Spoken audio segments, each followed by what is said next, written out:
नमस्कार, माझ्या अमलेश तांबे व्लॉग चॅनलमध्ये सर्वांचे स्वागत। आत्ता आपण प्रवास करणार आहोत साखरपा देवरुख मार्गे रत्नागिरी। आता हा जो रस्ता आहे हा देवरुखला जातो। देवरुख मार्गे आपल्याला बघायचं आहे।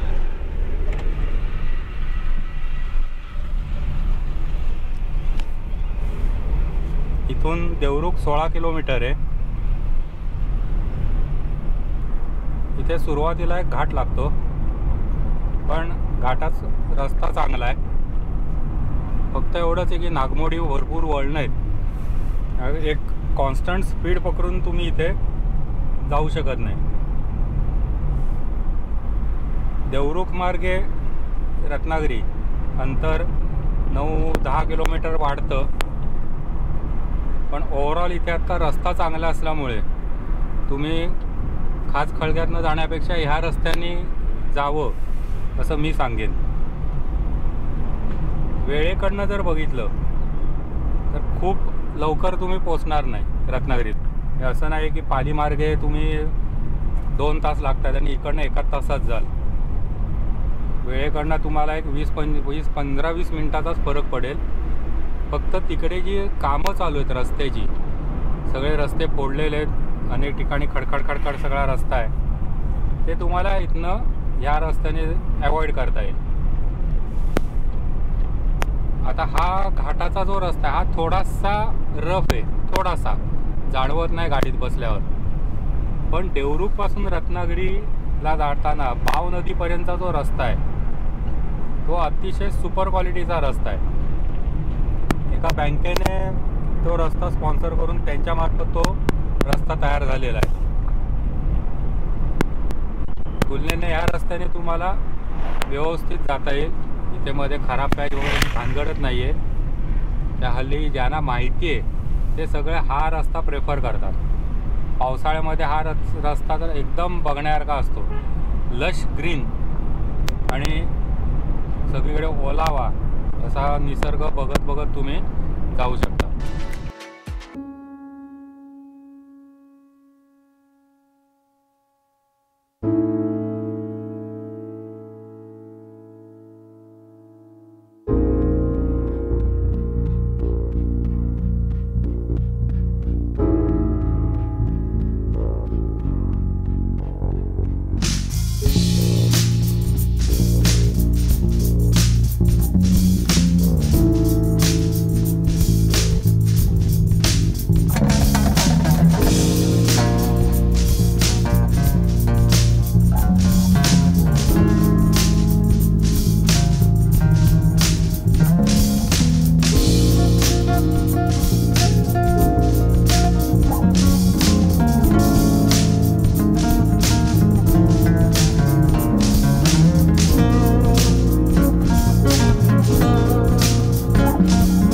कोल्हापूर रत्नागिरी असं टाकलं तर दाखवतो का? मी पण अजून बघितलं नाही आहे, घरी गेल्यावर मी बघेन। अन्यथा ज्यांना माहिती आहे ते काय करतात, कोल्हापूर देवरुख रत्नागिरी असं टाकलं तर हा रस्ता तो दाखवतो गुगल मॅपला। फक्त कोल्हापूर रत्नागिरी डायरेक्ट टाकल्यानंतर हा मॅपवर येतो का ते बघायला पाहिजे।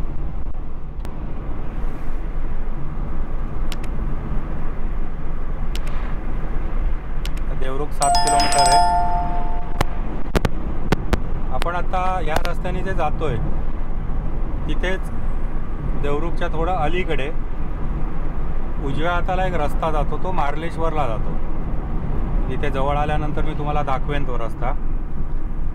तुम्हाला जर मार्लेश्वरला या रूटने जायचं असेल तर उजवीकडे वळलात की मार्लेश्वर, ते जे शंकराचं स्वयंभू देवस्थान आहे, गुहेमध्ये पिंड आहे, त्या ठिकाणी तुम्हाला जाता येईल।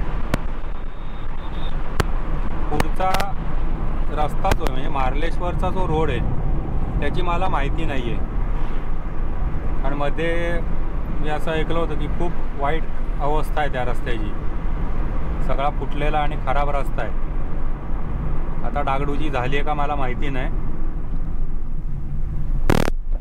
आत्ता मार्लेश्वरला शंकराचं दर्शन घ्यायचं असेल तर जायला काहीच हरकत नाही। पण निसर्ग बघण्यासाठी आणि विशेषतः मार्लेश्वरचा धबधबा पाहायला जर आपल्याला जायची इच्छा असेल तर त्याला उत्तम वेळ म्हणजे पावसाळा संपता जाणे. भर पावसात सुद्धा जाऊ नका. भर पावसामध्ये धोधो पावसामध्ये तुम्हाला काही बघायला येत नाही, बाहेर तुम्हाला फिरताच येत नाही. त्यापेक्षा तुम्ही पाऊस संपल्यानंतर जावा. जून जुलै हे 2 महिने कोकणातले अगदी मुसळधार पाऊस. त्यानंतर ऑगस्ट, सप्टेंबर, ऑक्टोबर या 3 महिन्यामध्ये तुम्ही धबधब्याची जी ठिकाणे ती बघायला जाऊ शकता. आणि तोपर्यंत पाणी असतं धबधब्यांना. आणि हे जे पावसाळी धबधबे ते पुढे 3 महिने वगैरे पाणी राहतं पाऊस संपल्यावर. तर तेव्हा जर तुम्ही गेलात, पाऊस पण थांबलेला असतो, त्यावेळी तुम्हाला बाहेर फिरता येतं. ज्यांना फोटोग्राफीची आवड आहे ते फोटोग्राफी करू शकतात. धोधो पावसात जर तुम्ही गेलात तर तुम्हाला फोटोग्राफी करता येणार नाही, कारण शेवटी महागडी इक्विपमेंट्स आहेत तुमची, भिजली तर त्याला प्रॉब्लेम होईल. त्यामुळे हे जे 3 महिने आहेत, ह्या 3 महिन्यामध्ये तुम्हाला फिरायला बाहेर पडायला हरकत नाही. भरपूर आनंद घ्या, निसर्ग मस्त बघा, तो डोळ्यात साठवा आणि घरी आनंदाने सुखरूप परत जावा. 5:40 झाली आहेत.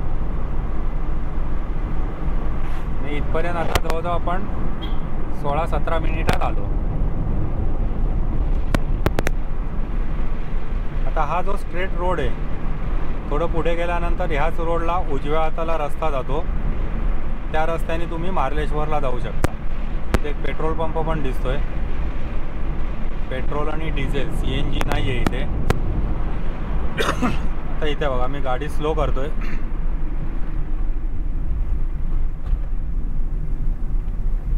हा जो उजव्या हाताला रस्ता गेलाय, इथून मार्लेश्वर रोड आहे. मार्लेश्वर 16 किलोमीटर आहे इथून.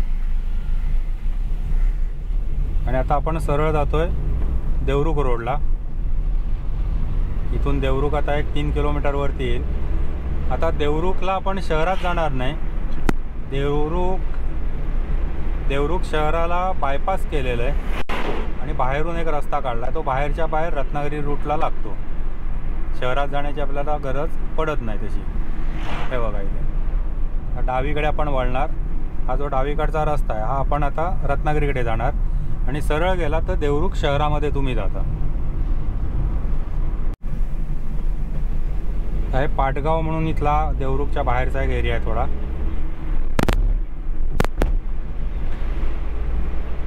अगदी तुरळक अशी वस्ती होती. मला आठवते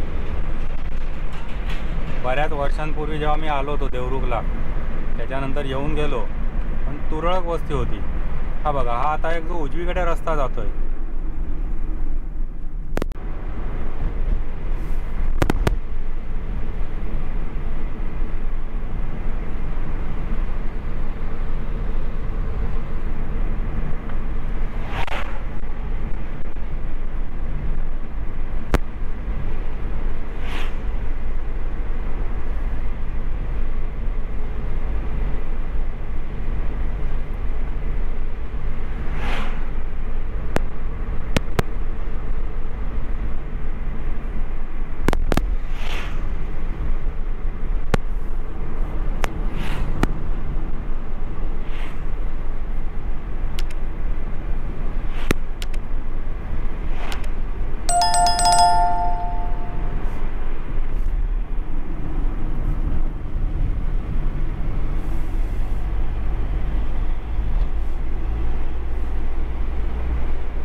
हा रस्ता बघा, असा मक्खन सारखा रस्ता आहे.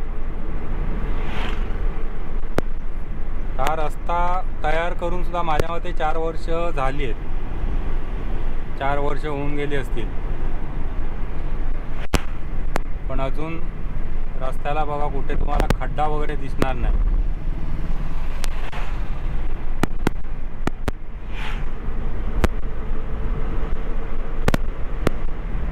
असे जर रस्ते सगळीकडे झाले तर तर गाड्या चालवायला किती मजा येईल आणि किती पर्यटक बाहेर पडतील याचा विचारच न केलेला बरा. आता बरेच पर्यटक असे असतात की जे केवळ आणि केवळ रस्ता चांगला नाही म्हणून बाहेर पडत नाहीत. साधारण चांगले रूट कुठे आहेत का वगैरे याचा शोध घेतात आणि मग अशा ठिकाणांना बाहेर पडतात. त्यामुळे होतं कसं, चांगली ठिकाणं असतात पण खराब रस्त्यांमुळे लोक तिथे जायला टाळतात. त्या ठिकाणांना जर पर्यटन स्थळ म्हणून थोडंसं विकसित करायचं असेल तर पहिले तिथले रस्ते चांगले करणं सगळ्यात महत्त्वाचं काम आहे. आणि आमच्याकडे ह्याच गोष्टींकडे दुर्लक्ष होतं. विशेषतः कोकणामध्ये रस्त्यांची जी हालत आहे त्याच्यामुळे किती जणांचं नुकसान आहे. ज्या प्रमाणात इथे पर्यटन वाढ व्हायला पाहिजे पर्यटन क्षेत्रामध्ये तेवढी होताना दिसत नाही. या तुलनेत जर तुम्ही सिंधुदुर्गात गेला तर तिथे पर्यटन चांगल्या प्रकारे रुजलेलं आहे. कारण मुळात तिथले रस्ते आधी चांगले आहेत, अंतर्गत रस्ते पण चांगले केलेले आहेत. तसंच थोडं पुढे आणखीन तुम्ही गोवा, त्याच्यानंतर कर्नाटक, केरळ, तमिळनाडू तिथे गेला तर तिथली पर्यटन स्थळं बघा. तिथे पोचण्याचे जे रस्ते आहेत हे अगदी चांगल्या स्थितीत आहेत. त्यामुळे लोक तिथे जातात, गाड्या घेऊन जातात स्वतःच्या. त्यामुळे तिथलं पर्यटन आपल्या पटीने कितीतरी पुढे गेलं आहे. देवरुख सोडल्यापासून कंटिन्युअस 70चा स्पीड माझा कॉन्स्टंट ठेवलेला आहे. 70च्या स्पीडने आपण जातो आहे. वास्तविक इथे 50चा बोर्ड लिहिलेला आहे पण तो कशासाठी लिहिलेला माहिती नाही. कदाचित पुढे गाव वगैरे असू शकतं. अन्यथा हे जे स्टेट हायवे आहेत त्याच्यावरती तुम्हाला वेग मर्यादा असते आणि ती वेग मर्यादा माझ्या अंदाजाने 80ची आहे स्टेट हायवेला. आता इथे 20चा बोर्ड लिहिला आहे, 20च्या स्पीडचा. आणि ते छोटंसं गाव आहे त्याच्यामुळे स्पीड तुम्हाला कमी ठेवा असं त्यांनी सुचवलं आहे.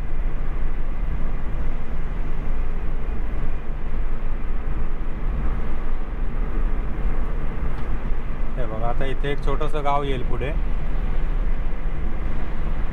त्या गावाची सुरक्षितता महत्त्वाची आहे, त्याच्यासाठी स्पीड कमी करा म्हणून त्यांनी दिलेलं आहे. तर आपण पण आता स्पीड कमी करूनच जातो आहे, 50च्या स्पीडला जातो आहे. हे बघा, हे निवे म्हणून गाव आहे. तर इथे सुद्धा रस्ता रुंद झाला आहे. पूर्वी एवढा मोठा रस्ता नव्हता, रस्ता लहान होता इथला.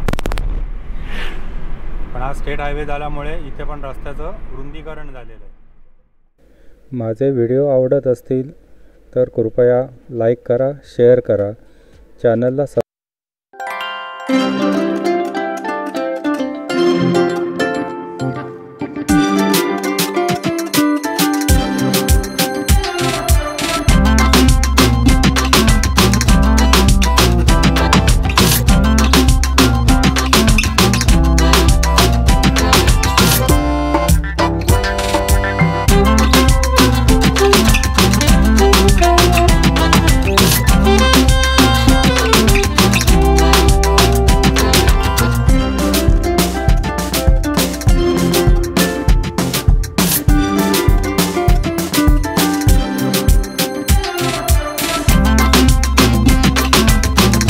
समोर निवळी, गणपतीपुळे, रत्नागिरी, हे तुळसणी गाव.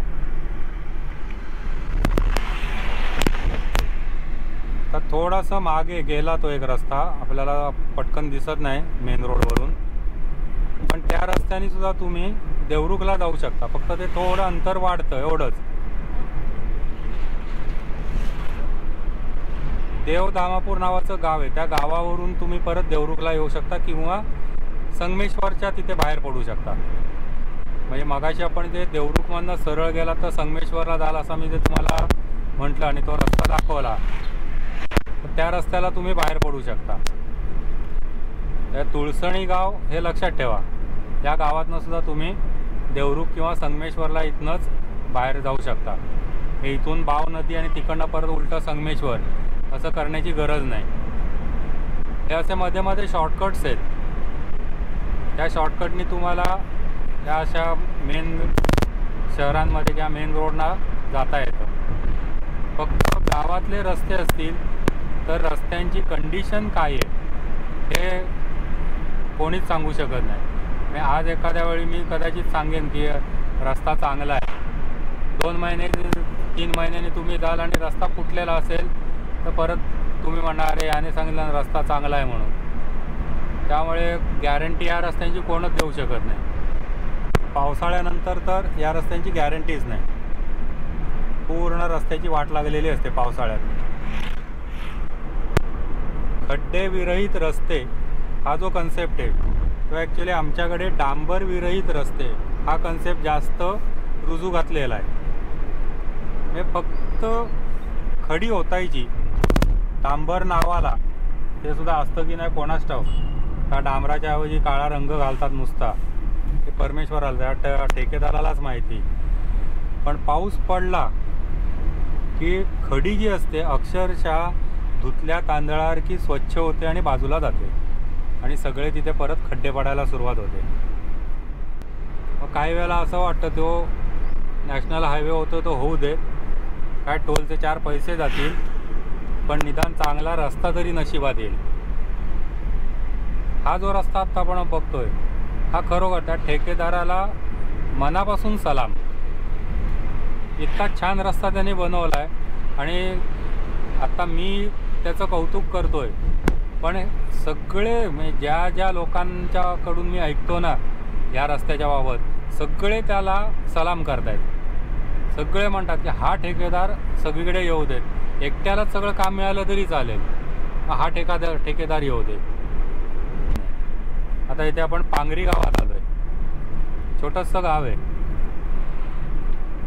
उजव्या हाताला आणि डाव्या हाताला अशी खाली दरीत थोडीशी वसते आणि उजव्या हाताला थोडी डोंगरात वसते.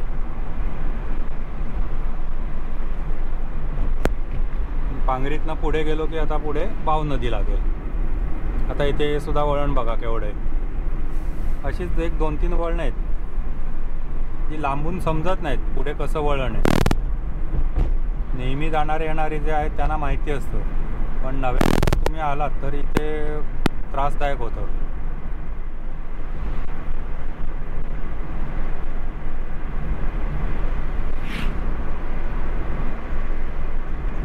इथे बघा दगड कोसळून खाली आलेले आहेत, ज्याला दरड कोसळणे म्हणतो आपण.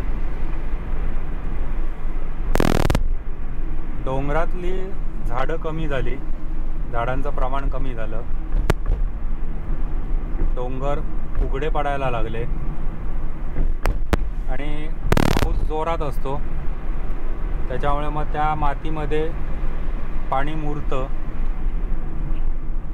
हळूहळू ती माती सगळी सरकायला सुरुवात होते आणि मग दगड वगैरे सुद्धा जर काय असतील त्याच्यामध्ये तर ते घसरून खाली यायला सुरुवात होते. माझे व्हिडिओ जर तुम्हाला आवडत असतील तर नक्की लाईक करा, शेअर करा. जर चॅनलला सबस्क्राईब केलेलं नसेल तर सबस्क्राईब करा. तुमच्या काही सूचना असतील, काही कमेंट्स करायचे असतील तर कमेंट बॉक्समध्ये जरूर लिहून मला कळवा. मी सगळ्या कमेंट्स वाचतो, समर्पक उत्तरही देतो. आपल्या सूचनांचं निश्चितपणे स्वागत आहे, कारण आपल्या सूचना म्हणजे माझ्यासाठी मार्गदर्शन असणार आहे. त्याचा वापर मला पुढच्या व्हिडिओमध्ये नक्की करून घेता येईल.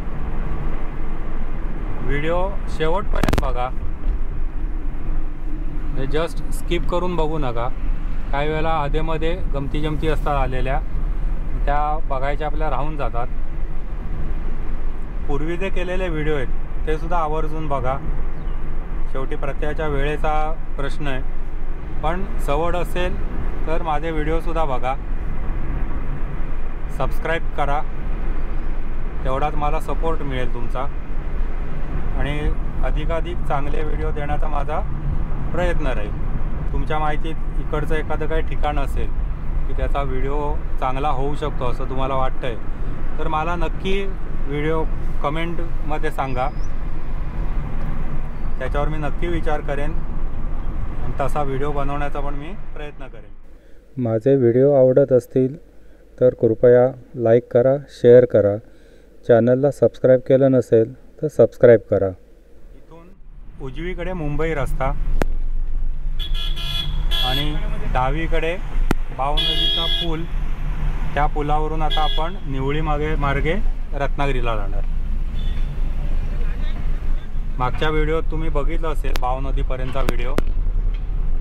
इथेच उन्हामुळे माझा मोबाईल बंद पडला आणि ड्रोन वरती कुठे गेला तोच दिसेना. वर तीव्र झळा होत्या उन्हाच्या, त्याच्यामुळे वर बघता पण येत नव्हतं. शेवटी कसाबसा तो ड्रोन शोधला आणि त्याला खाली आणला.